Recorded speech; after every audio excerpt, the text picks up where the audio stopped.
मी इकडे राहायला मी इकडेच आहे ना साहेब, राहायला इकडेच आहे ना. मला एक सांगा, आपला हिशोब कसा ठरला होता साहेब? त्या दिवशी तुम्ही इथे बसलेला आत गेला, त्याच्यानंतर राहुल आणि प्रशांत आत गेले. काय ठरलं मला सांगा. हा, मला म्हणाले की साहेबांचे 5. ऐका ऐका ना साहेब, ऐका ना, एक मिनिट ऐका साहेब, पुढे 1 मिनिट मला द्या ना फक्त. मला म्हणाले आपला 7चा हिशोब ठरलेला, बरोबर आहे.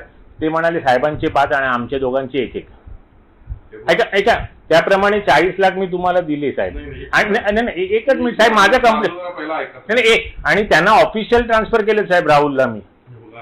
एवढे त्यांनी घाई केली माझ्याकडे. एक लक्षात घ्या साहेब, आपलं काय ठरलं होतं 60% ठरले. अहो पण ते आज तुमच्या बरोबर गेले साहेब. नाही असं नाही करून चालत. तुम्ही त्यांचं काय असेल ते बघून घ्या. नाही त्यांना 1% द्यायला तुम्ही 2 दिला, आम्हाला 2% तुम्ही कमी दिले. हे बघा, व्यवहार क्लिअर ठेवा. आम्ही दुसऱ्याकडे काढून तुम्हाला दिले साहेब. त्यावेळी तयार होता मला तासलं, तर म्हणजे राहून द्या, तुम्हाला बोलले म्हणून दिलं नाही. पण ते साहेब खरं सांगू आता तुम्हाला, हे बघा, तुम्हाला तिथं कामात काय नसतं ते मी बघतो, पण असं नाही चालणार.